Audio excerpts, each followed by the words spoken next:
The following is a project of our nonprofit newsroom. Support Midcoast Morning and local community-centered journalism today by signing up to be a monthly sustaining donor at chly.ca/donate. It doesn't take much money to support local news. Hello and welcome to Midcoast Morning. I'm Joe Pugh. A local resident has penned a new translation of one of the most famous war novels ever written. Published at the end of the 1920s, All Quiet on the Western Front by Eric Maria Remarque tells the story of a young man named Paul who enlists in the German army in the First World War. I spoke with its newest translator about what All Quiet on the Western Front still has to teach us today. I'm Katharina Raut. I used to teach for many years in the English department at Vancouver Island University. And I was particularly interested in reading and teaching literature from different countries. So that meant often literature in translation, transnational literature, because I believe that most people don't even know how much of the information that comes to them comes through translation. We wouldn't know the Bible, we wouldn't have read Homer, we wouldn't know any of the great writers of world literature, whether it's Dostoevsky or Cervantes or anybody, if we didn't have translation. So I got really into translation, and I've done now quite a few books. I specialize on contemporary, or put it this way, 20th century, 21st century German literature. So fiction, not so much other genres or nonfiction, although I've done that too. And that brings us to your latest translation, All Quiet on the Western Front. What made you feel like this needed to be revisited and translated again? It's a remarkable book. It's a classic. People read it all over the world. People may know about it without even knowing the details, but they've heard the title. They know it's an anti-war book. Some people think it was written in English because it's been so much part of their culture. So it's certainly one of those books that deserves our attention. And as the world goes the way it's going, with unfortunately more military conflict again, it becomes more timely, and that makes it very important. And then when I looked at the translations that were there, it was clear that a new translation would be appropriate.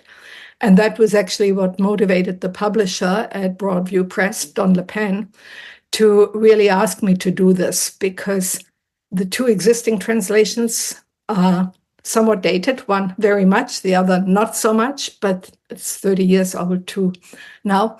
And they're both into British English. There has never been a translation into North American English, let alone one that would capture our sensitivities today. And are there any maybe other particular issues with some of the translations? From what I've read, there was maybe the word censorship was tossed around. What's different between the existing translations and the original German text? Oh, that's a huge can of worms. The earliest translation by A.W. Wien, an Australian, came out the same year as the original book came out. But it wasn't even based on the book. Before the book was published in 1929, it was serialized in a newspaper towards the end of 1928. And that was very much a political event. It was timed to coincide with important military dates that were commemorated in Germany. And it became a huge public event, this publication. And before the book then came out at the end of January in 29, the author and the publisher together made a lot of changes. But Wien's translation was based on the serialized version. So even if you read the very famous epigraph to the book, and you will have that in your copy because most copies that people have these days are in the Wien translation, it has a phrase there that war is not, let me read that to you. Well, I read the whole epigraph to you. This book is to be neither an accusation nor a confession, and least of all, an adventure. For death is not an adventure to those who stand face to face with it. And then it goes on with one more sentence. It will try simply to tell of a generation of men who, even though they may have escaped shells, were destroyed by the war. The whole idea of adventure was taken out for the book publication because Remarque did not want to see war as an adventure. And later, many years later, said, the only people who can really tell the truth about the war are the dead, and they can't tell. So he wanted to move away from the aspect of this is a ripping yarn. We can hear how the young guys experienced comradeship in the trenches. So this is just on the first page. And there were many, many other changes that were made between the serialized form and then the book publication. Then, and this is where the censorship comes in, when the book, the translation was to be published in North America, the publisher, Little Brown and Company in Boston, had to cope with federal law and the county laws about censorship and obscenity laws. And so a lot of what the soldiers talk about in the novel was considered too obscene. So there were whole passages taken out. But the book became a big success, and so it also became Book of the Month. And the Book of the Month editors had their own ideas about what would be inappropriate for their readers, and more was taken out. And then in the end, there were a British edition that was not subject to the same censorship, several North American editions. In none of the cases were the passages marked that were changed or omitted. And so when you look at the market now, the copies that are floating around are not based on the 1929 book, and they have in various places different missing bits or changed bits. So your version will be based on the 1929 version, and will have those bits added back in. Absolutely, absolutely. The second translation was also based on the book in 1929. So it's complete, and it aims for accuracy and is much more accurate. But as I said, it's British English, it's dated, and it's not that easy to understand in times. So I tried to make the novel as fresh again as the original actually is when you read it. And speaking of which, would you be able to tell me more about maybe the impact that All Quiet on the Western Front had in the world when it came out at the end of the 1920s, and maybe both in Germany over the next decade, little while, and the rest of the world? Well, the impact couldn't have been foreseen. It was huge. I mean, the publisher put together an amazing advertising campaign that had never been done. But within 6 months, it had sold 500,000. And this is at a time when people were pressed for money, 1929.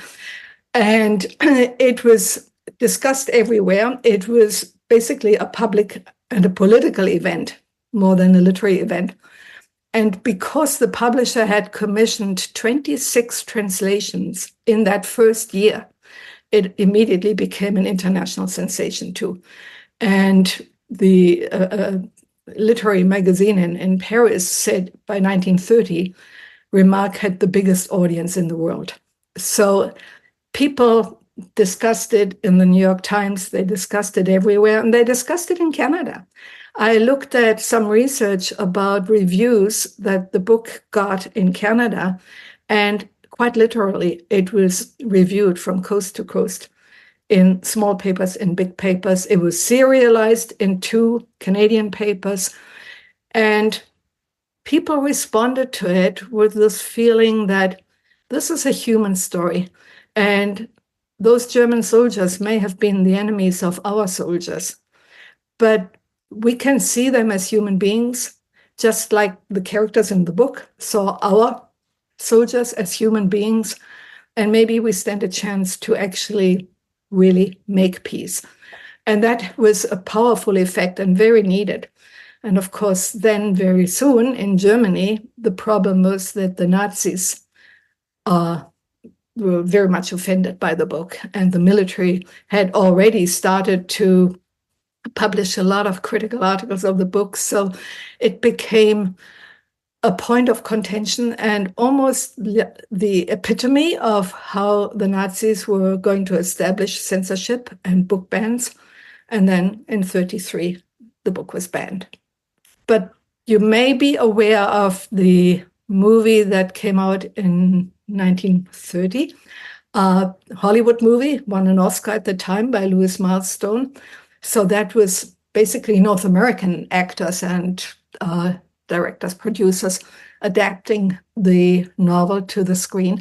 That too helped to make the book, again, better known, but also located in the resistance against the Nazis, because that movie too was banned in Germany even before the Nazis came to power. What do you think it's important that people know about some of the different film versions that exist? You talked about that one from 1930. There was also a relatively recent German production that people can go watch on Netflix. What do you take away from those? What would you say to people about them versus the book? I would say if you want to be gripped on a level that Remarque would relate to, watch the older movie, because it's gut-wrenching. And even though we are now used to different war scenes in movies, Saving Private Ryan or whatever, that old film still is powerful. The recent film, as you say, a German film, is the first German adaptation for the big screen. It doesn't work as an adaptation of Remarque's novel so well. I think you can learn something from it, and I'm sure that, well, there are powerful things. The main actor is brilliant, and it gives you insight into that period and a German angle on what happened at the time. But Remarque was very determined to make his novel a story where people could relate to individual characters, because he said, what are the big numbers? You can talk of thousands, hundreds of thousands, millions of people, but you can't relate to that. If I give you an individual, you can relate to an individual. And if I show you that person, how they dream, what they love, what they long for, what makes them happy, what annoys them, and then they are made to suffer, and in most cases of the characters in the book die, you care. And that was his point. He wanted people to care, because unless we care about each other, how are we going to want to live in peace with each other? So that recent movie by Edward Berger puts the story of these characters more in a historical context. It gives you characters that aren't in the book. It talks about generals, it talks about politicians, it shows the negotiations for the armistice. None of that is in the book. What he has to do instead is leave out stuff. And so, for example, there's a very important part in the novel where the main character goes home to see his family on furlough. And it's heartbreaking because he can't really go home anymore. They don't understand him. He doesn't understand them. They're the armchair generals who admonish him for not bringing victory about fast enough. There's his mother who is heartbroken and worries about him surviving, and the two can barely talk with each other because he wants to protect her. She doesn't know what she's talking about when she says, "Is it really bad out there?"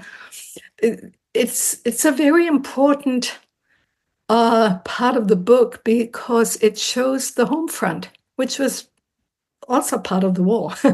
It was part of what made people either become patriotic or pacifist or whatever they turned out to be. And it showed the alienation of these veterans that would be even harsher once they came home after the war, the survivors, which was very much what Remarque was also interested in, saying, what happened to even the men who survived?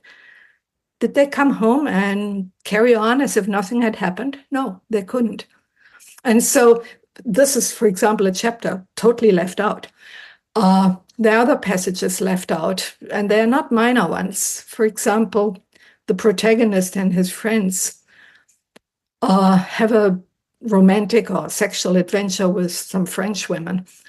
And it may at first glance look like, oh, there's a little bit of levity in the book to counterbalance the brutal scenes. But really, what is happening there is what we would probably call hunger prostitution today. These women are desperate for a bit of food, and the soldiers bribe them with some of their rations. So important parts like that, because so much is spent on the spectacle, like big battle scenes. Tanks play a big part, much more in the film than in the book. Because so much is spectacle, we don't get the intimacy of the book. And so we don't really care about the individual characters as much. And I lived with these characters for 3 years. I know them well, believe me. I know what they say. I know how they interact. I know all of that. And yet when I watched the movie, I could barely keep them apart. Now, if that happened to me, how could somebody less familiar with the characters develop that kind of connection that Remarque tried to create? It's 2024. The book is 95 years old. No one who fought in the First World War is still alive with us. What does this book have to say to people today? A lot. First of all, we had this dream after 1989 and the end of the Cold War that now we wouldn't have military conflict anymore. That hasn't happened.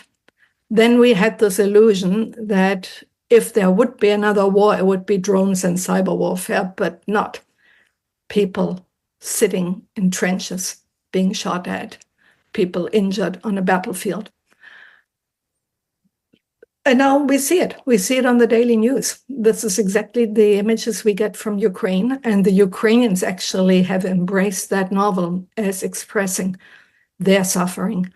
One blogger, for example, made a video, and then it became so recognized as an important part of what Ukrainians feel. They showed it on national television, and it has the title of Remarque's novel, and the text is basically long passages from the novel. And yet it shows contemporary soldiers on the battlefield in a war that Russia inflicted on them. So right now, we've all watched the news of the recent election. We wonder what will happen to the Ukrainians as a result of Trump winning the White House. I know that the Baltic states and Poland are very anxious now, much more than they already were. So this novel speaks to a lot of people still. But even if we think about different geographical scenes and context and different ways of warfare, what we need to take away from the book is this message: never again. We need to understand that there's humanity on all sides, and we have to talk to each other and find ways. And if we can reach each other's heart rather than just talking policies or geography or resources or whatever, then we are more capable of making that leap. If people want to check out your translation of the book, how are they going to be able to do that? Where are they going to be able to find it? The best way is to find it at the Broadview Press website. You can order it and it gets delivered quickly. In Nanaimo, Window Seat Books has it too. But probably the easiest way is just to go to Broadview Press and order it online. Is there anything else you think it's important to bring to our conversation today? I would love people to actually look at that book with their own eyes and relate to the characters as if they were their neighbors and friends and sons or brothers, because that's how it worked for me too. When I looked at that book, I suddenly realized there were people in my own family, my grandfather, that I could see with new eyes. And I think we have Remembrance Day right now. And we are thinking about veterans. But how much do we really understand what they've been through, wherever they fought? How much do we understand what price they paid for the rest of us? So that book may help too and create a little bit more understanding. Katarina Raut speaking about All Quiet on the Western Front, which she's recently put together a new translation of.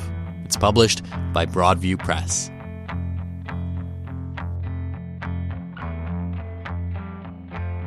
Midcoast Morning is made possible by the Community Radio Fund of Canada and generous listeners like you. Support and grow our nonprofit newsroom project today at chly.ca/donate with a monthly or one-time donation. With your support, we can expand Midcoast Morning from 2 to 3 original programs per week to cover local news, current affairs, and arts and culture.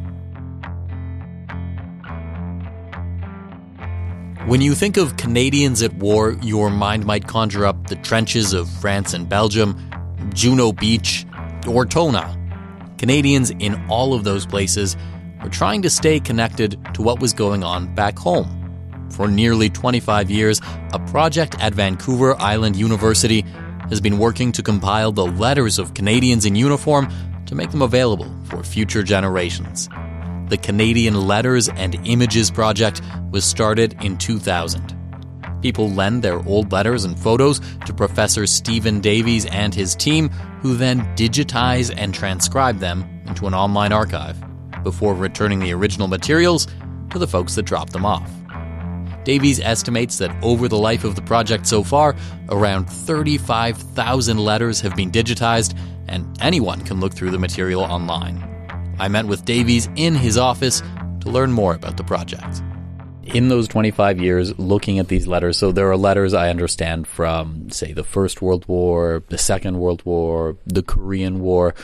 What have you learned about those conflicts from looking at various people's letters? What strikes me, I think, is the commonality of experience which runs through these conflicts. And we have materials and said that we have a set from the American Civil War. Canadian was there. We have the Riel Rebellion as well, South African War. So one of it is, I think, the commonality experienced by the soldiers in terms of what they went through and the relationship to the home front, which is very important. That relationship between battlefront and home front, and the two, in looking at the letters, are really inseparable. For the soldiers, this is their future, this is their past, this is what they're looking forward to. So that is one of the things that always stands out, is that connection. The other thing is the age of the soldiers. I mean, I think part of when we think about Remembrance Day, when we think about soldiers and we think about veterans and we think about older people, the few that are still there at the cenotaph. And when you're reading the letters, it really strikes you how young these individuals were. They were 18, 19, 20 years old. And I think we lose sight sometimes of just how young these individuals were that were fighting the war. And so I think that's a poignant reminder of just both the contribution they made and also at the same time the loss that we felt when we lose that young generation through war. What kinds of things do people talk about in their letters?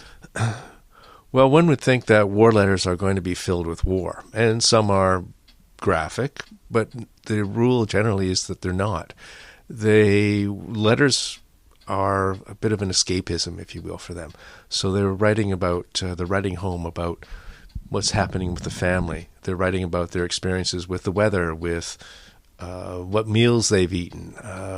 And so it's, oddly enough, you find them sort of at times very ordinary, very benign, not the war-torn letters which you might imagine. I mean, they're certainly there.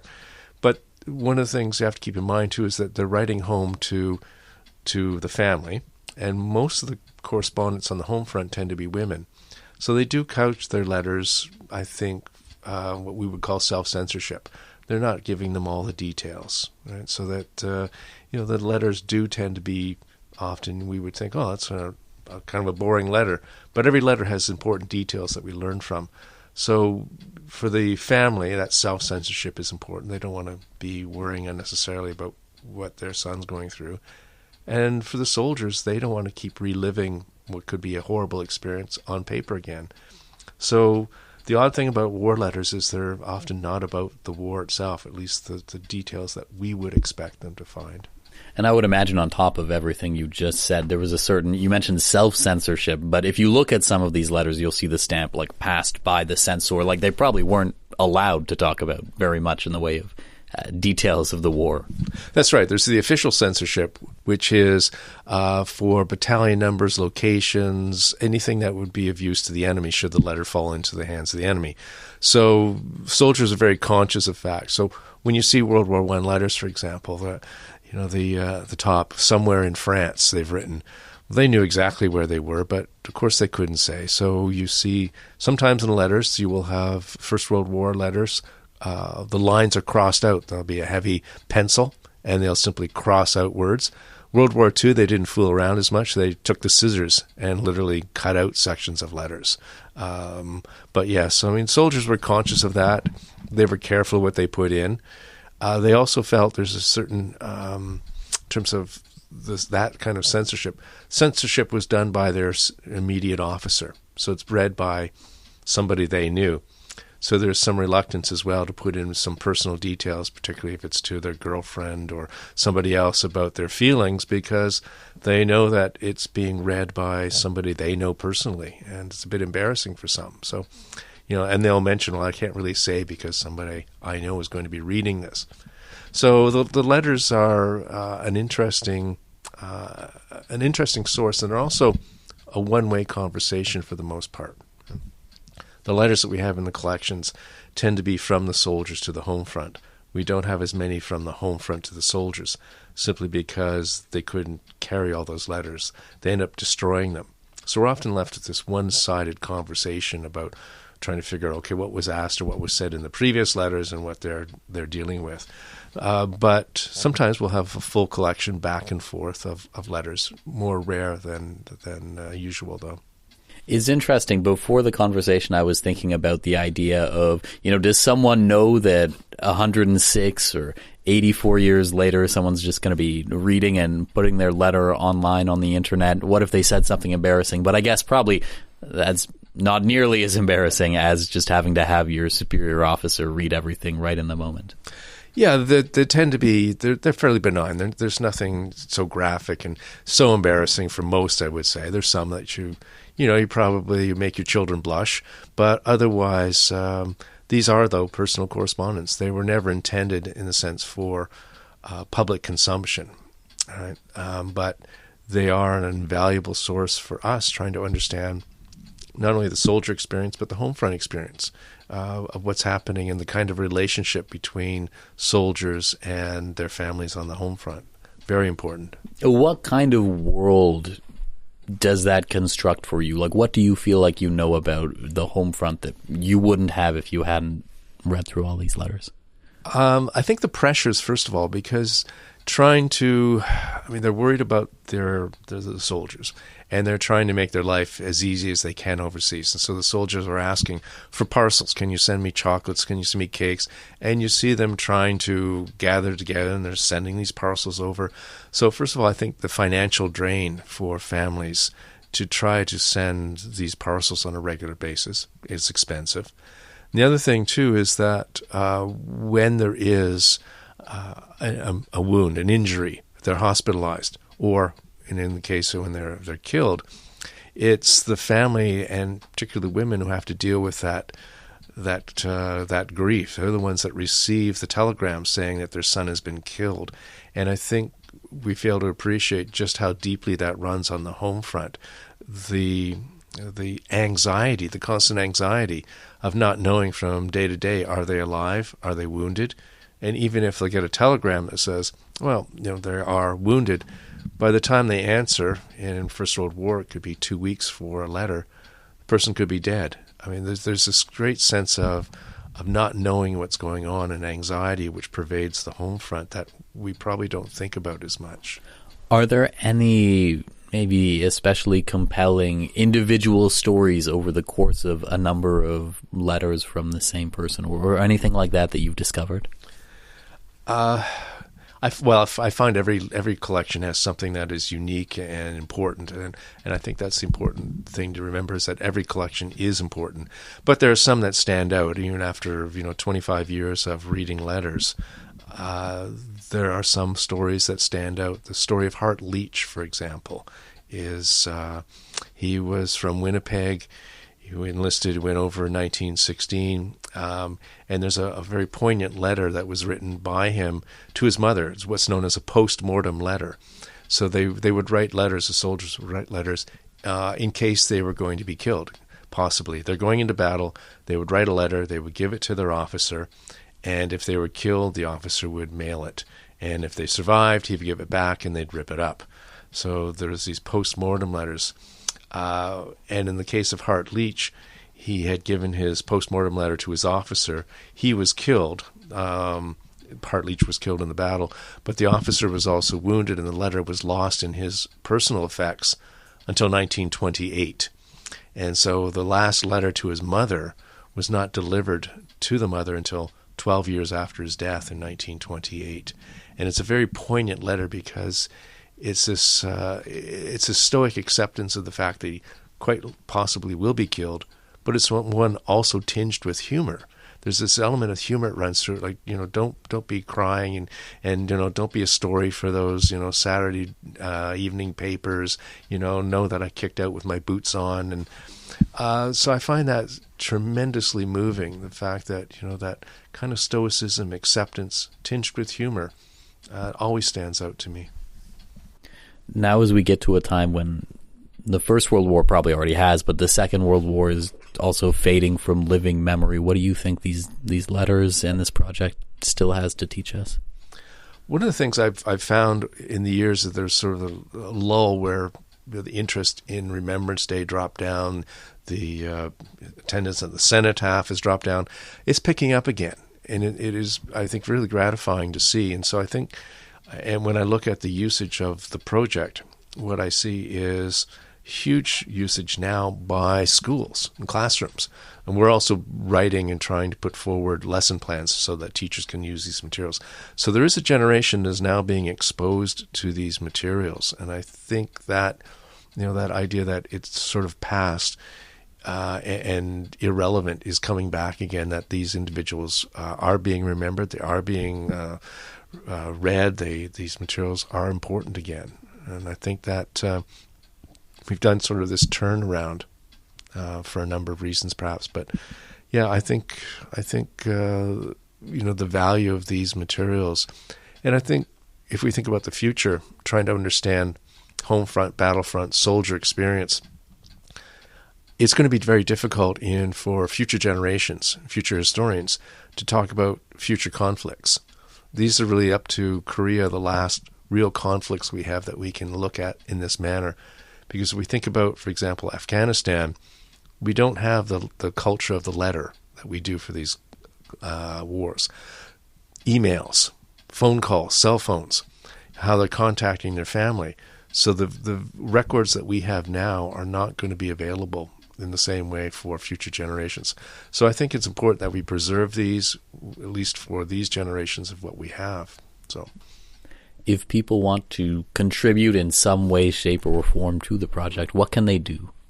Well, there's a number of ways people can contribute. One is we're always looking for financial contributions, to be honest, because we're not a government-funded project. We don't have any corporate support, so we do rely on donations. They're tax-deductible through the VIU Foundation. If people have materials, we're looking to add to collections. We don't keep anything. That's the most important thing about this project, is that we borrow from Canadians across this country. They literally come out of closets and attics. We digitize them, and then they go back to the families.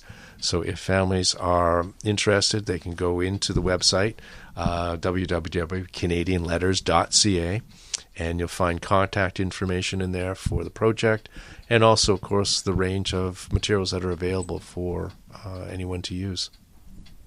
Is there anything else you think it's important to highlight about the project for people today? I would just like them to spend a bit of time in the project. Go in, spend 10-20 minutes, read some of these letters. On the home page as well, there's letters that have been read by well-known Canadians, if you want to get a sense of what those are. Rick Mercer, for example, is there. Chris Hadfield of Reading Letters. Listen to those letters and think about, who wrote these. I think it's a very moving experience. Once you immerse yourself in these letters, then I think you'll appreciate why these materials are so important and why they need to be preserved. Stephen Davies, thank you so much for taking the time. Thank you. Stephen Davies is director of the Canadian Letters and Images Project at Vancouver Island University. During our conversation, Davies mentioned a letter by Lieutenant Hart Leach. It was written in 1916 before he went into battle at the Somme, where he was killed. Here is that letter, which was delivered to his mother 12 years after his death. Dear Mother, just a wee note. I'm going over the parapet, and the chances of a sub getting back alive are about nix. If I do get back, why, you can give me the old horse laugh. If not, this will let you know that I kicked out with my boots on. So cheer up, old dear, and don't let the newspapers use you as material for a Saturday magazine feature. You know the kind, where the sweet-faced, gray-haired little mother clutched the last letter from her boy to her breast, sobbed, "'E was sich a fine lad," as she fervently brushed the glistening tears from her eyes with a dish rag, etc., etc. I'm going to tell you this in case my company commander forgets. Your son is a soldier and a doggone good one, too. If he does say it himself, I shouldn't. And if he gets pipped, he'll be doing his bloomin' job. In a way, it's darned funny. All the gang here are writing postmortem letters and kind of half ashamed of themselves for doing it. As one of our officers said, "If I mailed it and come through the show, I'll be a joke. If I tear it up and get killed, I'll be sorry I didn't send it." So there you are. A post-mortem letter written by Lieutenant Hart Leach to his mother in 1916 before his death at the Somme. That's our show for the day. Thank you for joining me. I'm Joe Pugh, host and producer of Midcoast Morning. Jesse Woodward is our executive producer, and Arby Frew is our technical advisor. You can sign up for CHLY's newsletter at chly.ca/subscribe for updates from our nonprofit newsroom and more. Our theme song is First One by local Nanaimo band Waste Management. That's all for now. I'll talk to you on another Midcoast Morning. Midcoast Morning would not be possible without the funding of the Community Radio Fund of Canada's Radio Meters program and listeners like you. Midcoast Morning is a project of CHLY's nonprofit newsroom. Support nonprofit journalism in Nanaimo and on the Salish Sea today by becoming a monthly sustaining donor at $5 or more per month. Support the program at chly.ca/donate.